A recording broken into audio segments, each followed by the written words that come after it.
Our story begins with an introduction to the total package, Lex Luger. He's got the speed, the brains, and the muscle to take out the competition like the trash. Does anybody have what it takes to defeat the indomitable Lex Luger? I don't know! Our competitors for the Battle Royal include all of early WCW's greats. Minus, one. Some of wrestling's greatest talents.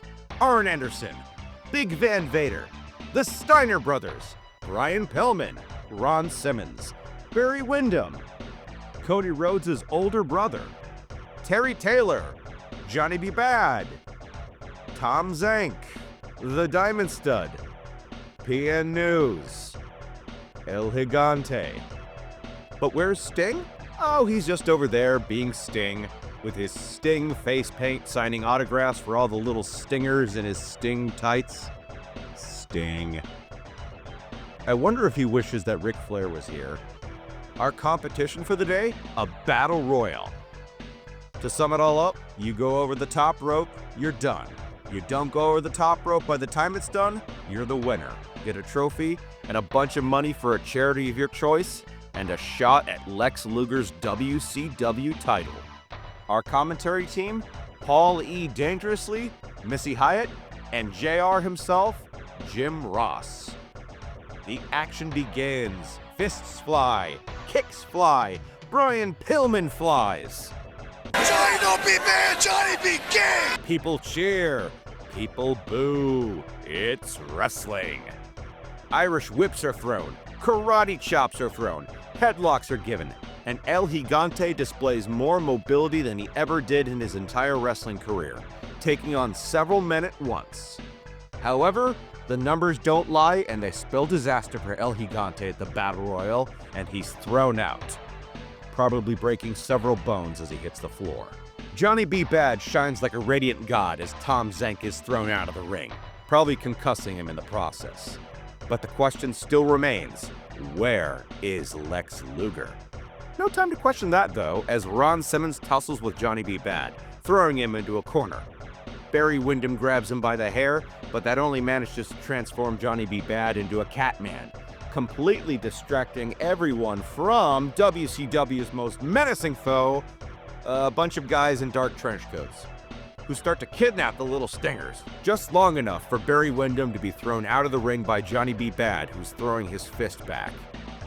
This makes Sting absolutely furious, and he goes to throw Bad out of the ring.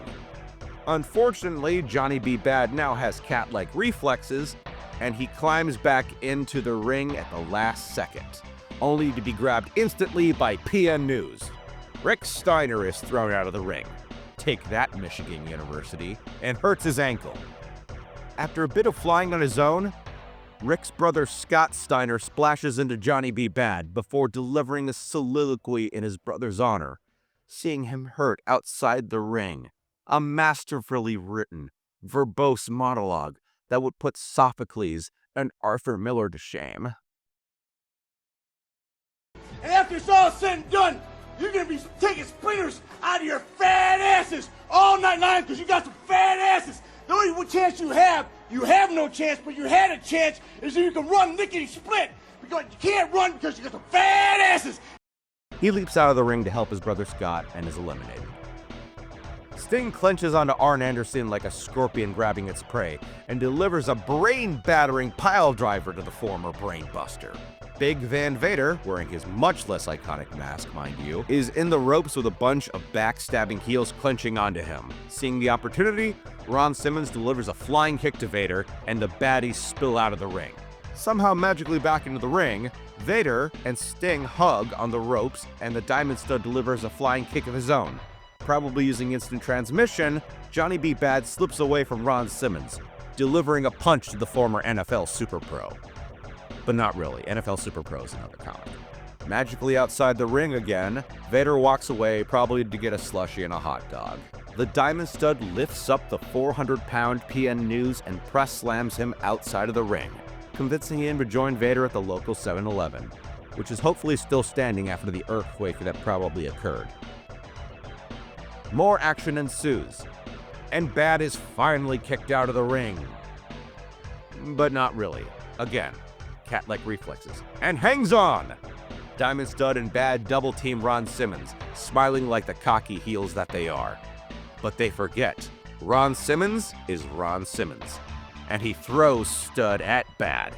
He'll never quit, and he wants the WCW Championship bad. Don't worry, Ron, your time will come.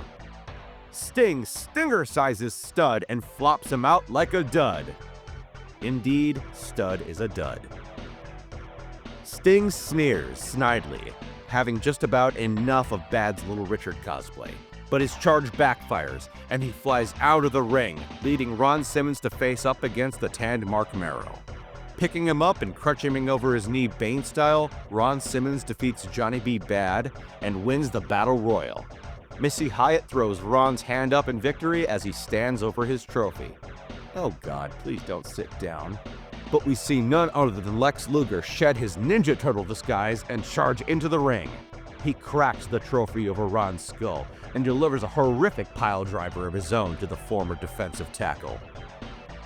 He'll be okay, I'm sure. Lex Luger stands defiant as a stretcher is brought out for Ron Simmons. Walking out of the line of fire of the $5 sodas and popcorns as they fill the ring, Lex Luger exits, and our comic ends as the crowd boos. I'd say that this is a fitting end to the comic, but reading back on it, I can at least say that it actually reads like an actual wrestling storyline and show. With how unrecognizable some of the characters are, some really do have some time to shine.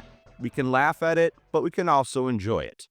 Next issue, Heel.